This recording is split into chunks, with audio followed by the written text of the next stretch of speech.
listening to the IELTS podcast. Learn from tutors and ex-examiners who are masters of IELTS preparation. Your host, Ben Worthington. IELTS vocabulary. Working remotely. This tutorial will focus on some key vocabulary you need if you want to talk about working remotely. We chose this topic because we know that IELTS examiners, they usually pick kind of like not trendy but on topic issues that are facing the world. So climate change is always on there. Social media, when there's all this big palaver with Cambridge Analytica and the elections in the US and everything, we did see more questions and topics about social media. We're seeing a little bit more now about working remotely, especially after the pandemic. It kind of stayed with us, so we're seeing more questions now about working remotely. So I think it's a valuable topic to know about. And in this tutorial, we're going to look at a grammar point. We're going to look at the pros and cons. We're going to look at some collocations. We'll look at some model sentences. We'll look at a model essay. And we'll look at some speaking part 3 questions and answers. Now, the grammar point that we will cover.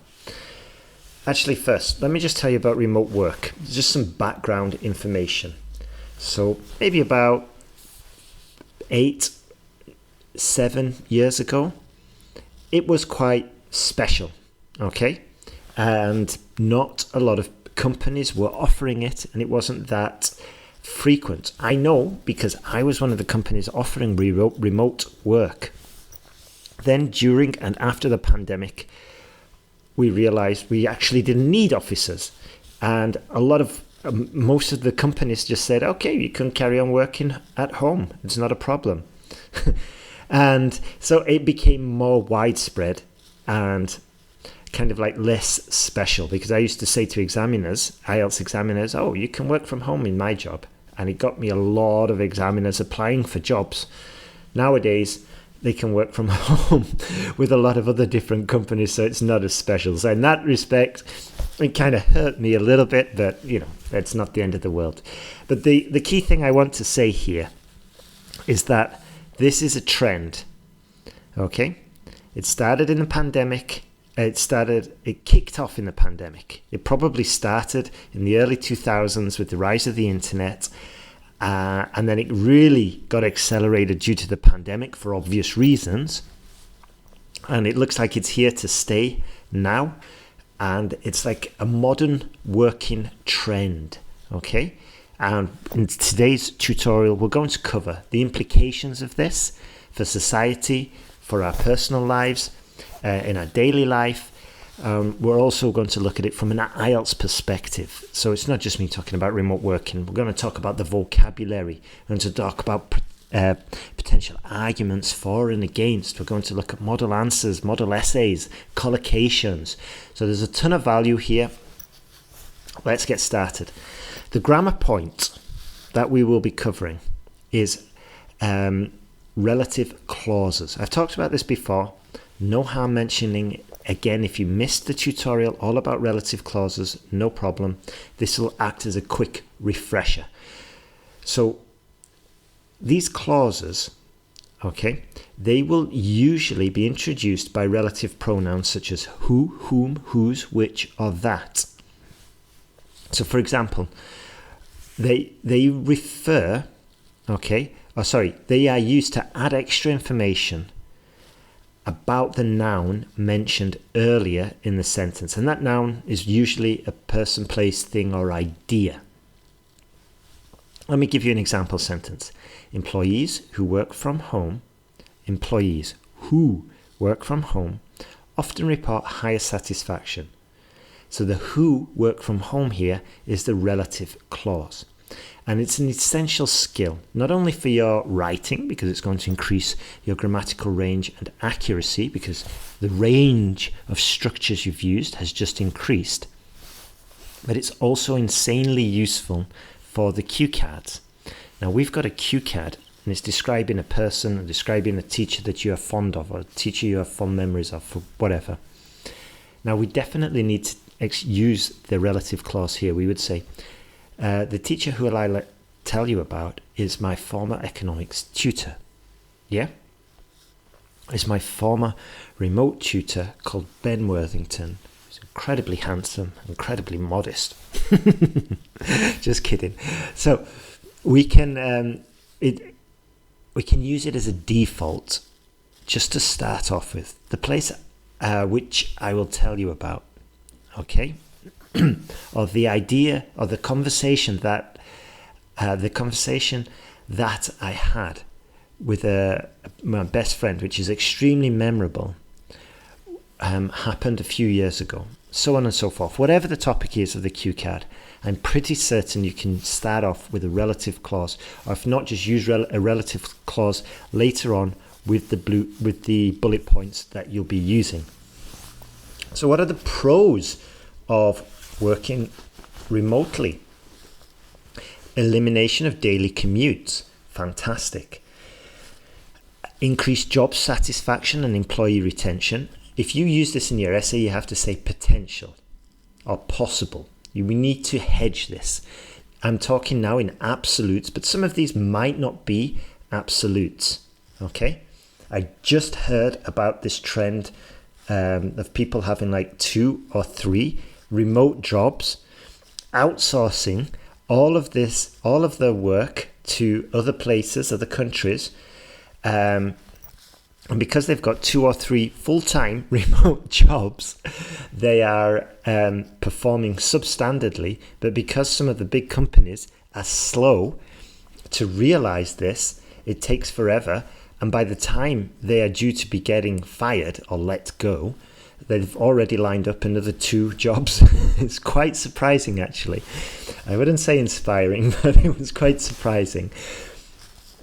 Sorry, let's get back onto the topic. So the other pros of working remotely are possible. I'm going to hedge all of these because I've worked remotely for the last 12 or 15 years. And I know that some of these are not absolutes, like a reduction in workplace distractions. Yeah, in theory, but that doesn't mean that your wife or your partner or your roommate or your child is going to respect your working time. Okay, so just keep these in mind when you are using them. Use possibly or likely or could in front of them. So other pros. Potential for higher individual productivity, a potential decrease, I've just said that, a potential for the environment to be better due to reduced commuting, opportunity to truly personalize your work environment. And then from an employer's point of view, you have to really mention what point of view you're looking for, because if you say access to a wider talent pool, and you've just mentioned all the other ones like work-life balance or elimination of daily commutes, and then you've switched it to an employer's point of view, it could be a little bit incoherent. So from an employer's point of view, they have access to a wider talent pool. They can now employ globally rather than just regionally or even just nationally. What are the cons? The crushing sense of loneliness. Not talking from personal experience there, obviously. But the risk of isolation and social disconnection. This is true. I'd spend maybe a day or 2 working alone in my apartment, and by day 2, I hadn't spoken with anybody, and then I go outside and wow, it takes a while to get warmed up. Just like the speaking exam, it takes a while to get warmed up until you're truly firing again. Dependency on technology and internet reliability, huge con there. Difficulties in managing remote teams, again, from the employer's point of view. There is the potential for miscommunication due to a lack of face-to-face interaction. And there's security concerns over data and information. There's possible difficulty in monitoring and evaluating performance. talking about you with 2 full-time jobs. It could lead to longer working hours, just as it could lead to people slacking off the job as well. And a feeling of being always on and accessible. This is a nightmare for me. I remember so clearly, and a former student says, "Oh, look at my new iPhone." I was like, "Oh, wow, how did you get that?" And like, "Oh yeah, my employer gave it to me." And inside I was like, "Oh gosh, that means now you are going to be always accessible to your employer." I mean, for some people it could be fine, but for me, it would drive me absolutely up the wall. You know, my boss is there ringing me at 9 p.m. at night. I've just finished a curry with my family and we have to talk about a spreadsheet. No, thank you. Right then, some topic-specific vocabulary collocations we could use in our essay, in our cue card, in our part 3 answer. Telecommuting policies, cybersecurity measures, virtual professional development, work-life integration, digital communication platforms. There's a full list on the post that we are publishing, and I'm just cutting it short because I want to just go back to the pros and cons and mention a little bit of advice about, I've mentioned this before, but we all know you need to, repetition is the mother of all learning. We all need to at least hear it 3 or 4 times before we actually integrate it. And we can talk about the cost. Why do we want to talk about the cost? Well, it's an easy argument for a lot of different topics. We could talk about it, the cost of healthcare, the cost of childcare, the cost of pollution, the economic cost of the public sector, the economic cost of exports, imports, whatever. The economic cost of jailing people, the economic cost of rehabilitating people. In this argument, the pros could be a reduction of transport costs and the financial what could you say then about the financial aspects? Yeah, the financial aspects of not owning and running a car are considerable and could be used as an argument for a slightly lower wage, for example. I don't know, the cons, the expenses of setting it up, of buying the hardware, the laptop, the expenses of buying the expensive software needed, such as Zoom or productivity platforms, the expenses in the potential reduction of productivity. So again, we can use the cost argument, pros and cons, not only for remote work, but for a lot of different IELTS topics that you might not think the cost argument comes into it.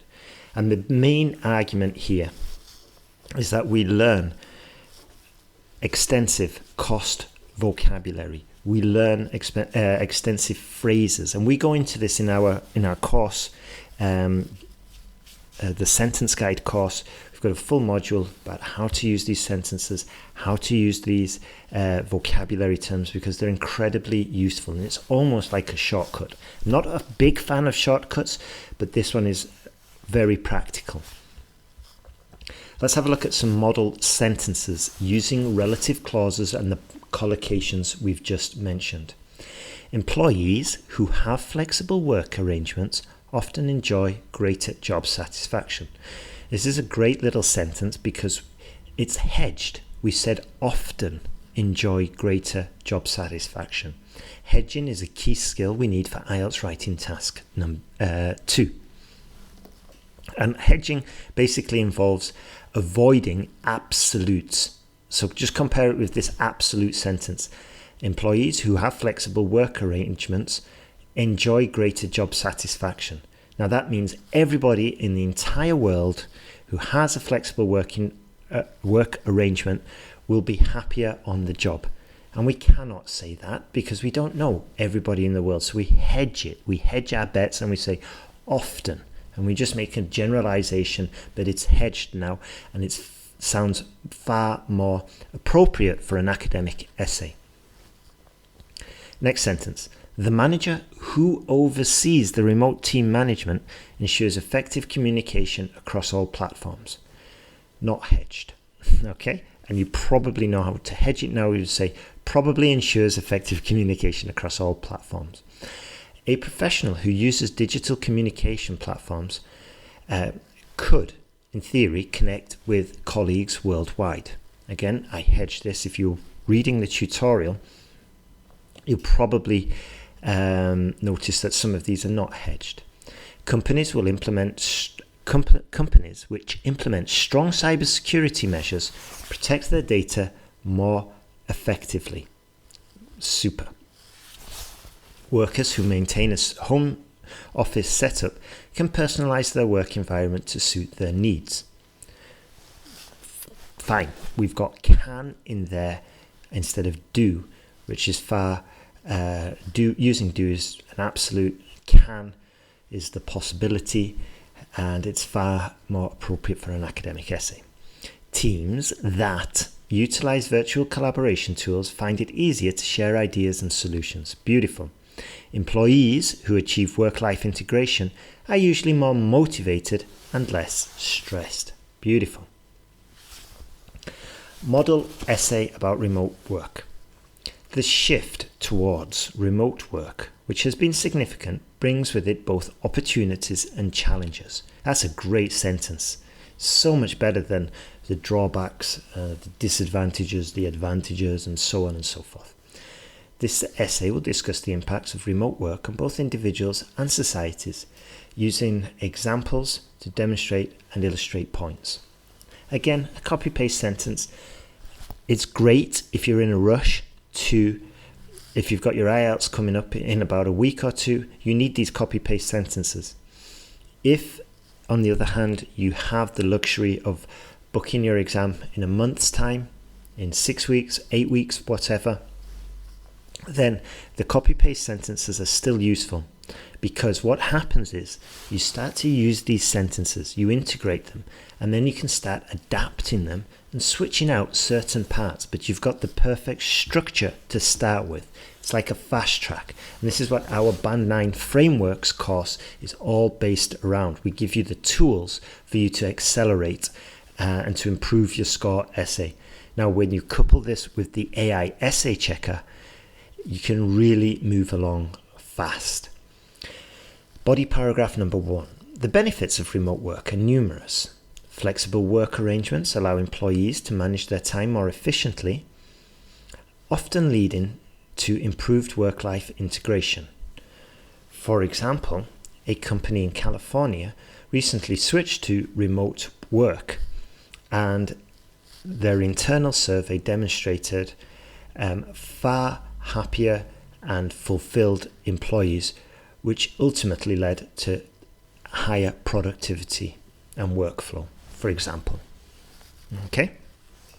Additionally, virtual collaboration tools, great little phrase there you would definitely need to use for an essay about remote work. Virtual collaboration tools have made it possible to maintain productivity and teamwork regardless of physical location. Excellent. Now, just yesterday, actually, I'm going to go a bit off topic here, but yesterday there was a very smart guy at this conference I was at.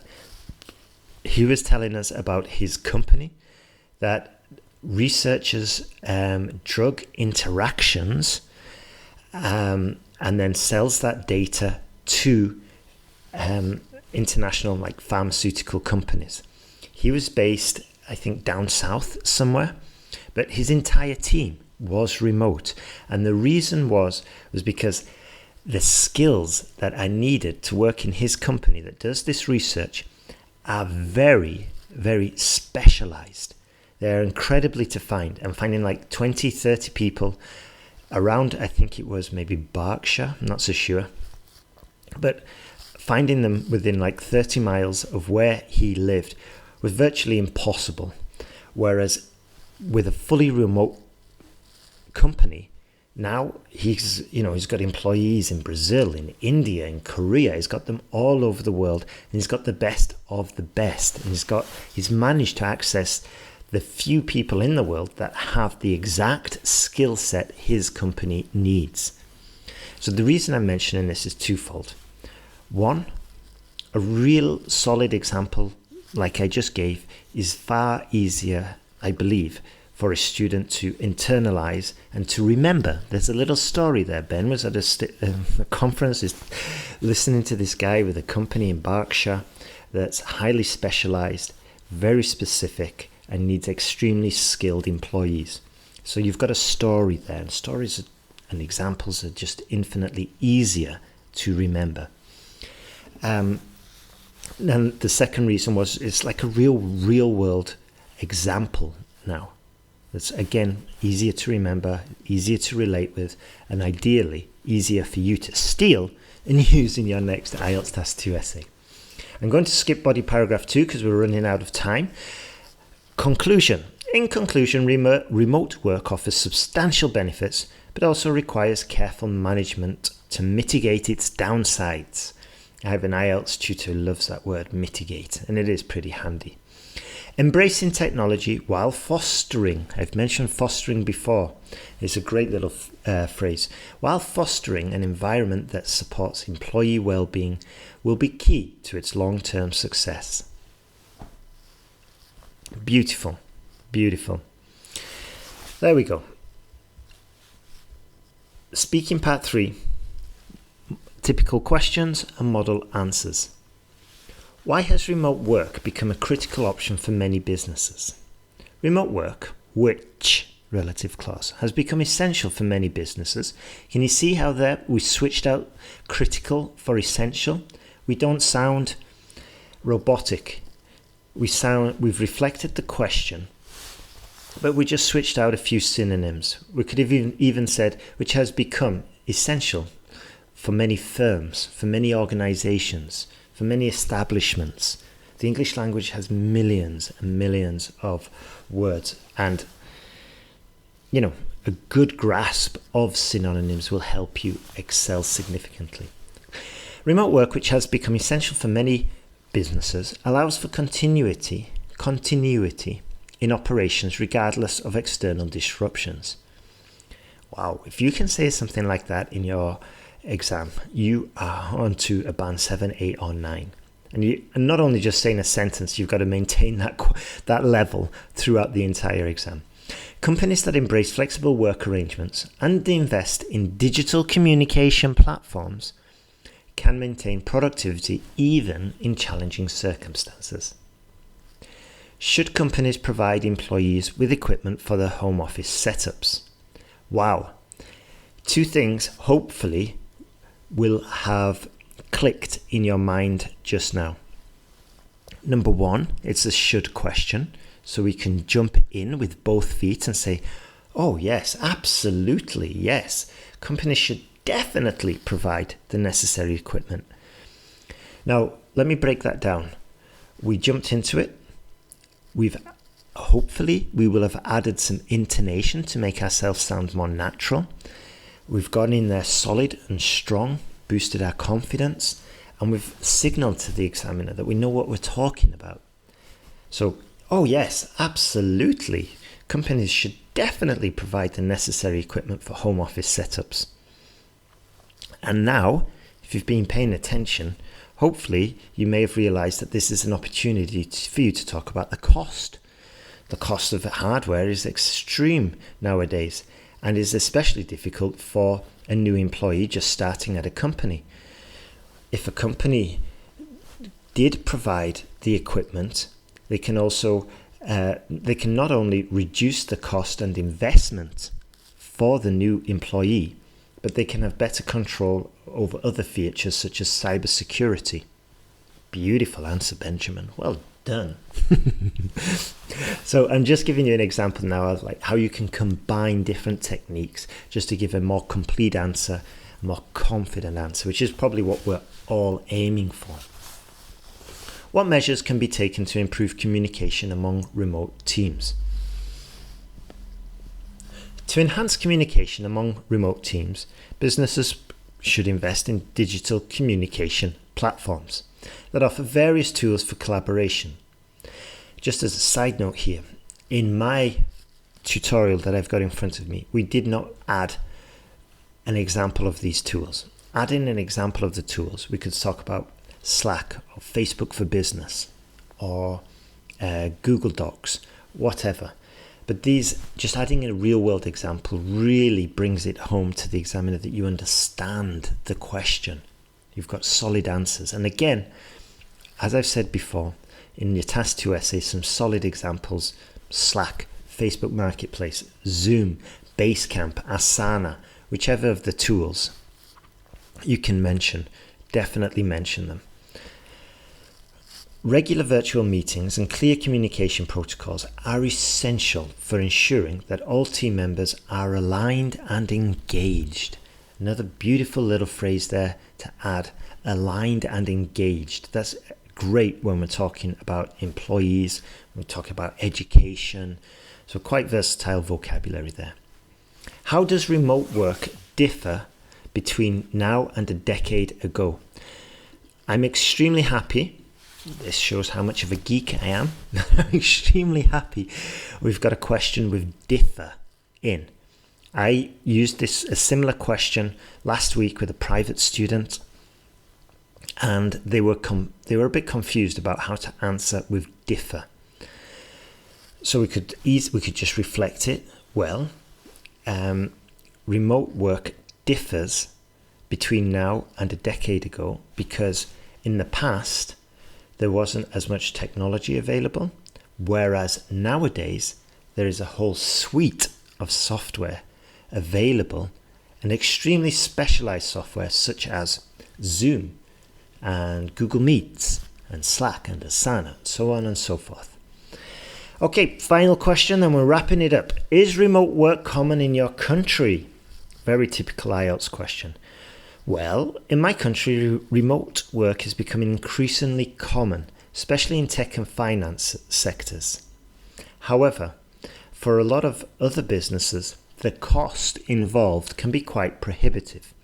There is the hardware cost, there is the potential security cost, and this can dissuade a lot of smaller companies. And in my country, the economy is made up of a lot of these smaller companies. So even though it's becoming more common in certain sectors, on the whole, it's not absolutely widespread at the moment. There we go. So that's it from me today. I'm wishing you a beautiful exam experience, and I'm not being sarcastic or cynical or anything like that. I really do want you to have an amazing exam experience. You will do if you're preparing correctly, if you've got a good system in place regarding your preparation. If you're struggling with your motivation and your preparation, have a look at our previous tutorials. Lots of value and lots of insanely practical tools and techniques that you can use. As I've been saying all year, smart students nowadays are using tools rather than just information in order to pass the exam. This is the modern age. You should be using tools. Some of these tools could be our AI essay checker, which you can find on IELTSPodcast.com. Sign up to our newsletter. You'll get an instant invitation to join us and get tutorials on how to use the AI essay checker.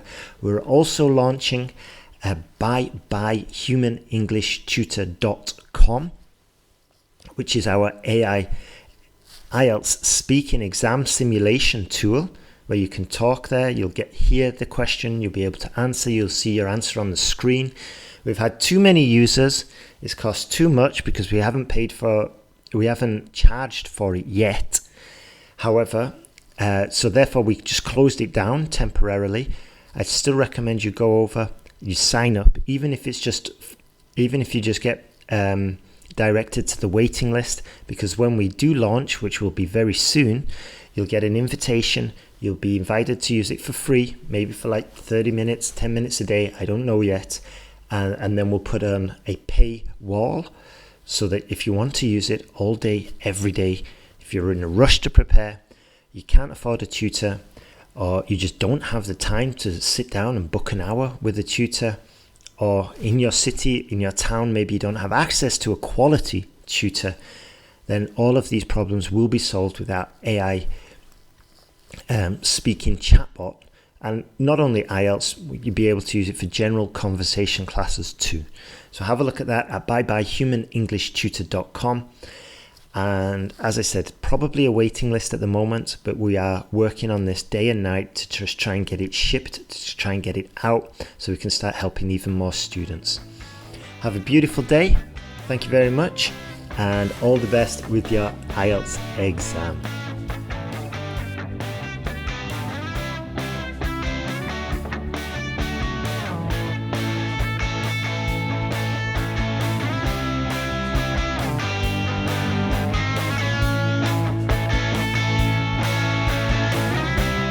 Thanks for listening to IELTSPodcast.com.